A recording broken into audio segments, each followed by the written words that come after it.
Programa Diálogo com Edmo Bernardes. Apoio Valorap, BPO, Auditoria, Consultoria e Tecnologia. A CIRP, valorize o perto, valorize o próximo.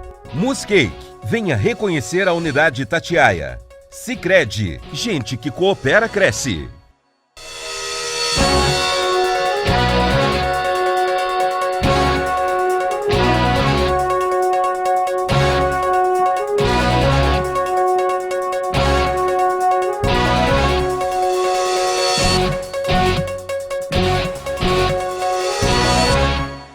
Olá, estamos iniciando mais um diálogo, recebendo hoje Ulisses Campbell, jornalista, sempre foi repórter, premiado com 3 prêmios ESSO de reportagem e 1 Embratel de jornalismo. Ulisses, obrigado por falar conosco sobre as suas obras aí que a gente vai tratar agora, viu? Muito obrigado pelo convite, obrigado para todo mundo. É sempre um prazer estar aqui conversando falando um pouco do meu trabalho, falando diretamente com os leitores. Bom, o Rogério, põe para mim a imagem do... É isso aí. O Ulisses fez uma trilogia que está terminando agora, culminou com a publicação do Flor de Lis. É uma trilogia chamada Mulheres Assassinas, que envolve Elise Matsunaga, Flor de Lis e Suzane von Richthofen. Eu vou deixar, viu, Ulisses, a Flor de Lis por último, porque ela foi lançada agora pela editora Matrix, mas eu queria começar a conversar com você perguntando inicialmente como é que surgiu essa ideia dessa trilogia. Então, foi muito por acaso. Eu trabalhava na revista Veja, eu era repórter da revista, e a revista me pediu para fazer uma matéria sobre a primeira saída da Suzane da cadeia, que foi em 2016. Aí eu fiz a reportagem sobre a saída da Suzane. Ela não quis dar entrevista para essa saída. E para poder compor essa matéria, eu tive que entrevistar as pessoas que estavam em volta da Suzane, ou seja, as colegas de cela da Suzane. E essas mulheres começaram a me contar histórias sobre Tremembé, sobre a vida delas, e eu achei essa história interessante. Então, o livro sobre Suzane, além de ter a história da Suzane, ele tem como história paralelas a vida de outras mulheres de Tremembé. Então, foi isso que me atraiu para escrever esse livro. Devido ao sucesso do livro, a gente acabou pensando em fazer um segundo livro. Não era uma trilogia ainda. E aí eu comecei a pesquisar sobre a Elise Matsunaga, porque o advogado da Elise, o Dr. Luciano Santoro, foi no lançamento do livro da Suzane e acabou perguntando, e aí, quando vai ser com a minha cliente? Aí eu peguei, quando o advogado concorda, meio caminho está andado. Aí assim nasceu a Elise Matsunaga. Quando eu lancei a Elise Matsunaga, a pastora tinha acabado, a Flor de Lis tinha acabado de matar o Anderson, então foi meio assim que um foi puxando o outro. Bom, eu imagino que se tudo aconteceu, digamos, por acaso, né?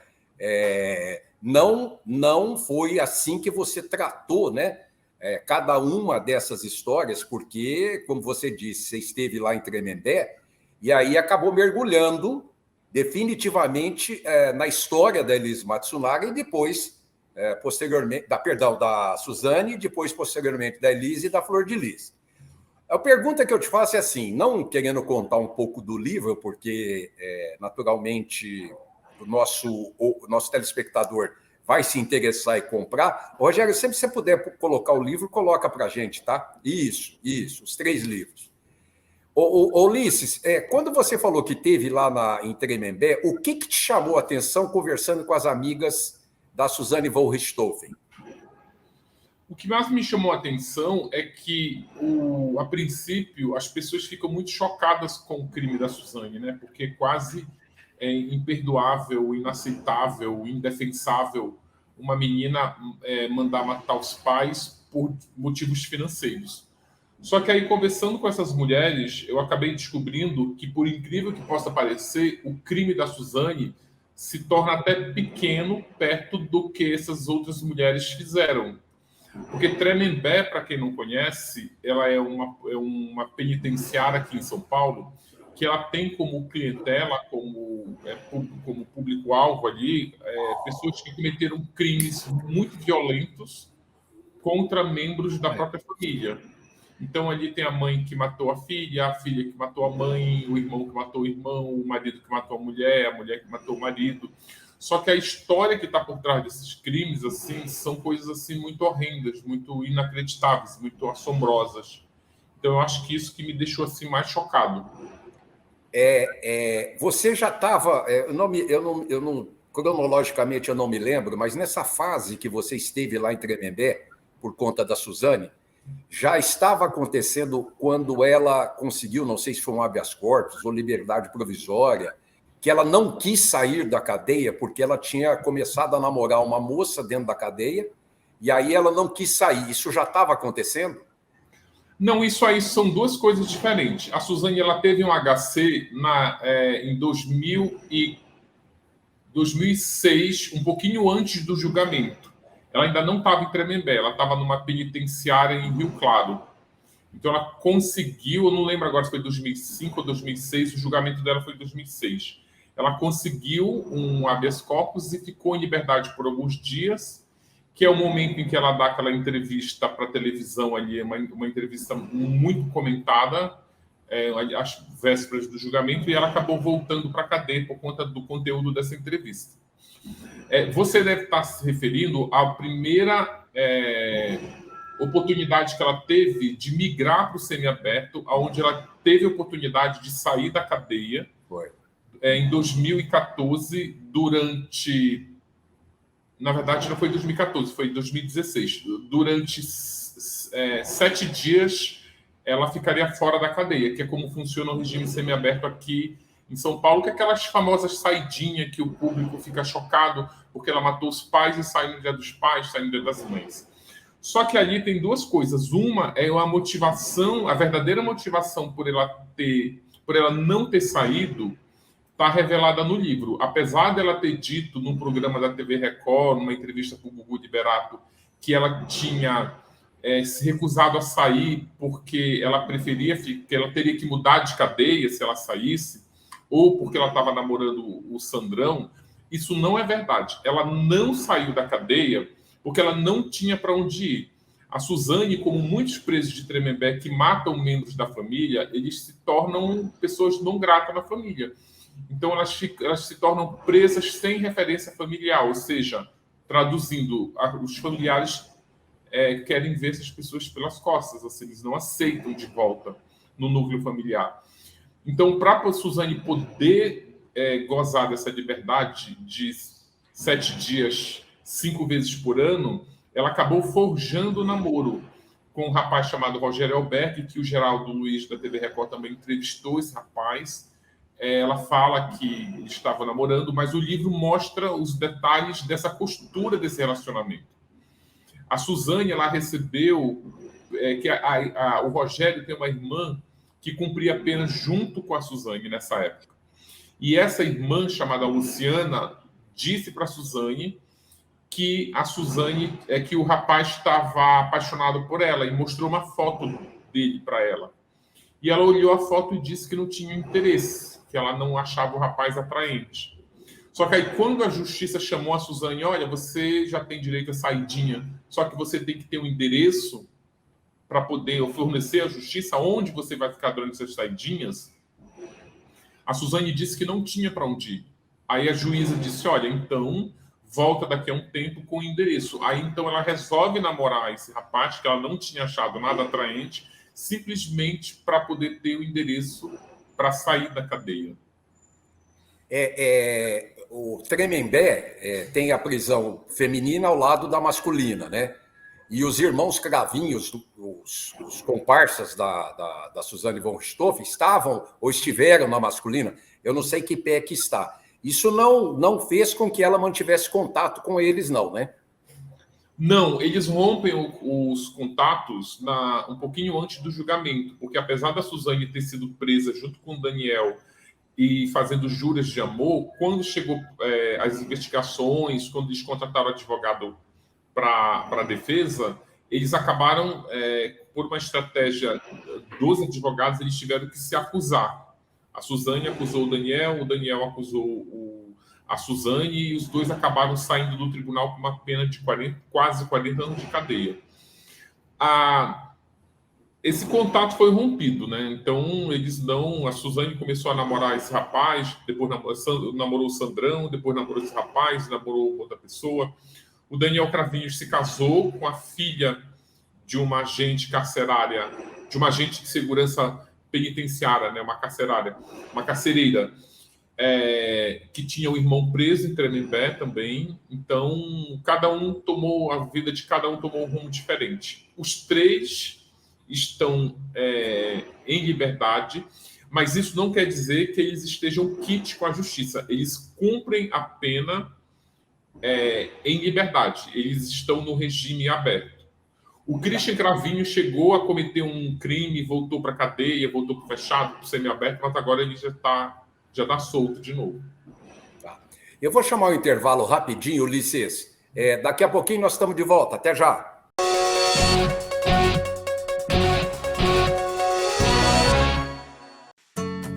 Hoje eu quero aquela brusqueta de pepperoni. Eu não vejo a hora de provar o confit de pato. Ou será que peço o risoto de carne seca, hein? E eu mereço brownie de sobremesa. Eu vou pedir a torta de chocolate com geleia de damasco. Nossa, a gente nem chegou e já tá pensando na sobremesa. O mousse cake da Itatiaia agora é My Mousse Cake. O mousse cake que você sempre amou, com tudo que você sempre pediu. Lembra daquela festa onde você foi, que tinha um monte de gente e de você chamando mais amigos? Afinal, sempre cabe mais um, não é? Você também se lembra que, depois da festa, teve beijos nos pais, nos avós e abraços nos amigos? Pois é, um deles está agora na fila do hospital esperando uma vaga. Falta de ar. Valeu a pena? 3 ou 4 horas de diversão para colocar em risco a vida de uma pessoa? Tome cuidado, porque assim como o vírus, arrependimento também mata.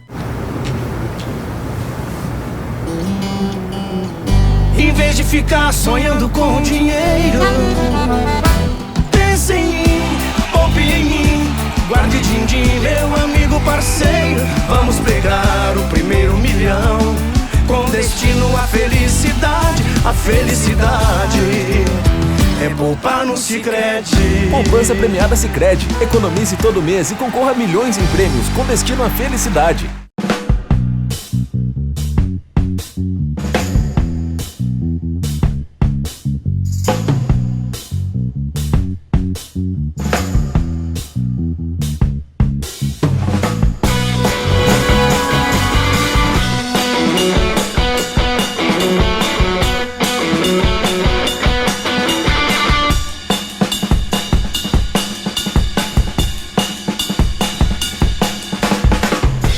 Diálogo, apoio, Valorap, Acirp, Mousse Cake e Sicredi.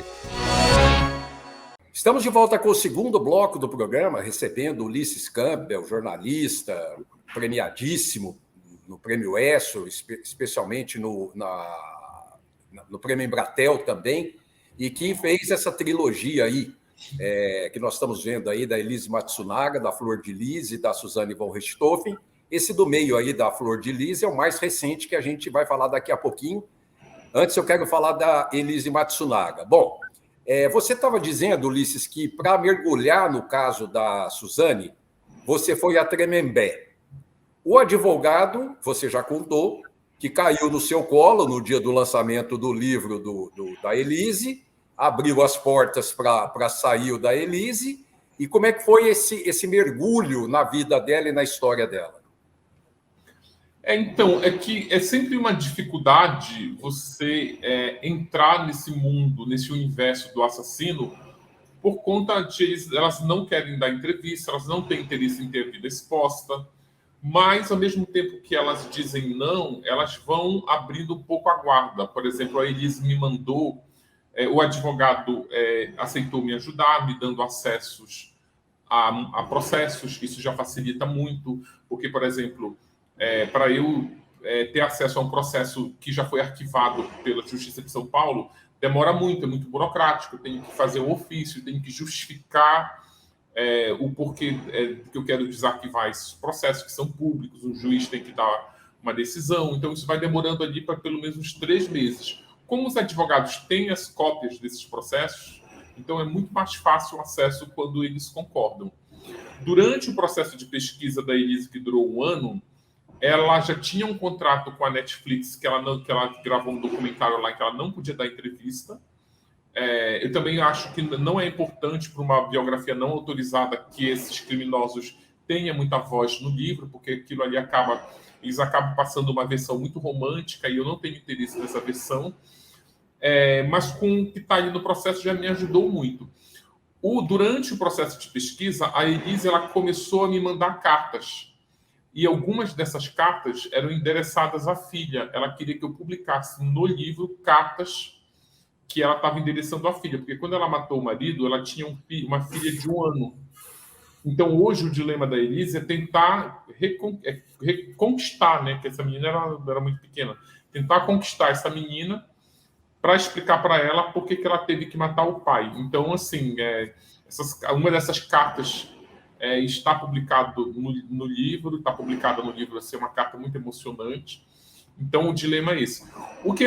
O livro da Elise se difere da Suzane, que apesar da Elise ter também estado em Tremembé, ela também está no regime semiaberto hoje, é que as histórias paralelas do livro da Elise não são sobre mulheres de Tremembé, como foi o da Suzane.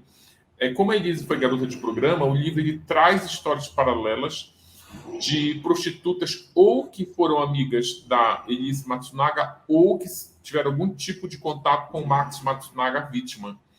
Então, são livros assim que têm um universo assim, bem diferente. Para essa pesquisa desse que você chama de universo paralelo da Elise, e provavelmente do ex-marido, você deve ter tido referência aonde provavelmente ela atuava, se alguma casa ou algum site, alguma coisa assim, para onde você poderia ter o acesso a essas pessoas relacionadas a ela. Sim, eu tive muito acesso, principalmente na história do Marcos Matsunaga, porque apesar da Elise ser a protagonista, o Marcos Matsunaga, vítima, ele tem também... a biografia dele é muito explorada no livro. Então, o Marcos ele era viciado em garotas de programa, então eu conto ali no livro quais eram os lugares que ele frequentava, como funcionava essa dinâmica, porque o Marcos ele ia de A a Z. Ele pegava tanto a garota de programa da calçada, quanto a garota de programa das casas de luxo. Então, eu mostro ele como funciona esse universo, quais os critérios que ele usava, como era o trabalho dessas mulheres, assim como também as amigas da Elise Matsunaga. A Elise ela atendia num flat lá no Itaim e também ela publicava no site. Então eu mostro como funcionava essa dinâmica de trabalho. Você tem notícia atualizada dela, Ulisses, só por curiosidade? Ela mora em Franca, no interior. É perto de Ribeirão Preto. Ela está morando em Franca. Ela tem um projeto de montar que ela trabalhava, tanto ela quanto a Suzane, elas trabalhavam na oficina de costura de Tremembé, que é uma oficina assim, bem equipada, bem estruturada. Então, elas sabem fazer confecção em escala industrial. Então, o desejo da Elise, o projeto dela nesse momento, é montar um pet shop em Franca, especializado em roupinhas para cachorro, para gato, enfim. O projeto dela é isso. Porque quando elas saem da cadeia, quando elas vão migrar para o regime aberto, elas têm que informar a justiça, inclusive, quais são os seus projetos fora da cadeia. Então, ela informou isso. Entendi. Bom, vamos para o último e mais recente projeto, que é o da Flor de Lis. E esse, me parece, você pega um pouco mais da história, né? Do quanto ela se dedicava às coisas, não só à atuação espiritual, ao histórico dela desde cedo, o porquê dela adotar tanta criança, como que ela se juntou com o marido. Eu achei ele um pouco mais completo, não sei se eu posso dizer assim, completo em termos de história, em relação aos outros dois. Eu acho que essa sensação de que ele é completo, comparado com os outros dois, eu acho que é muito em função dele ter sido lançado no momento em que a história estava tendo um desfecho, né? Porque ele foi lançado logo depois do julgamento, o assunto era muito quente, estava em todos os noticiários, enquanto o da Elise e a Suzane são crimes que estão no passado, e com o caso já encerrado, com ela já quase cumprido mais da metade da pena. Então, eu acho que vem essa sensação. E também eu acho que é em função até de ser o terceiro livro, que fecha a trilogia. Como escritor também, eu acho que eu já estava mais maduro, podia ter escrito 2. Então, eu acho que essa sensação vem daí. Mas o que o livro da Flor de Lis traz, assim, que eu acho que é o grande atrativo do livro, é que ele desmonta essa farsa que era a Flor de Lis. Assim, ela não era essa super mãe, ela nunca foi mãe de 55 crianças como ela vendia. Ela simplesmente montou uma organização criminosa e ela disfarçou essa organização criminosa de família. Então é isso que o livro traz com muitos detalhes, mostrando como era o critério que ela usou para poder aumentar essa quadrilha. Algumas desses rapazes que foram introduzidos na família eram procurados pela polícia, eles praticavam, alguns adolescentes viviam em conflito com a lei, eles praticavam furtos, né, em Copacabana, no Rio de Janeiro, saíam de casa dizendo que ia trabalhar e iam passar o dia roubando carteira dos passageiros que subiam nos ônibus aglomerados ali no centro do Rio. Ela roubava crianças de pessoas vulneráveis nas cracolândias ali do centro do Rio, ou seja, ela se junta com o Anderson para montar essa família falsa, porque o Anderson, que era muito visionário, já projetava que se ela conseguisse aparecer na televisão dizendo que era mãe de 55 crianças, ela ganhava uma projeção nacional, e foi o que aconteceu. Então, a partir dessa farsa, dessa falsa família de mãe adotiva, ela consegue crescer como pastora. Mesmo como pastora, ela era uma líder religiosa falsa, porque ela subia no púlpito para falsamente pregar a palavra de Deus, mas ela saía desse púlpito e ia para casas de swing com o marido, com a filha, e transava com pessoas desconhecidas. E também a única atividade que eu posso dizer que não era falsa da Flor de Lis era a carreira de cantora, que ela realmente canta bem. Isso, os especialistas dizem que a voz dela era super potente. Isso era muito comum no Rio de Janeiro, quem começa a cantar em cultos evangélicos na década de 80 e de 90, porque eles não usavam microfone, e quando a igreja estava cheia, eles tinham que exercitar a voz na pregação para a voz chegar a ser ouvida na última fileira de cadeiras. Então, eles iam treinando a musculatura vocal, das cordas vocais.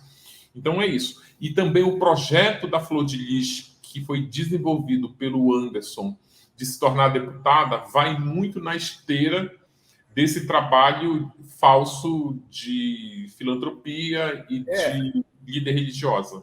Como você falou, nos anos 80 e 90, quer dizer, ela chegou a perto de 50 crianças que estado vulnerável em termos de rua.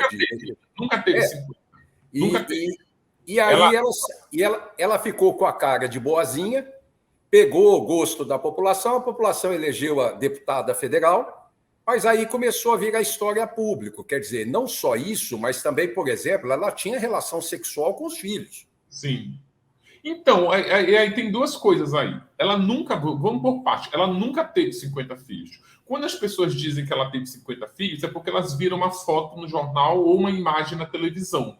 Mas até a junção dessas crianças e adolescentes para mostrar que eu sou mãe de 50 era um engodo, porque ela marcava as entrevistas, ou ela ia lá nos programas de televisão, ela saía pegando o filho dos vizinhos, os sobrinhos, os netos. Era tipo assim, olha, junta a gente que eu preciso mostrar que eu tenho 50. Então, assim, ela nunca teve.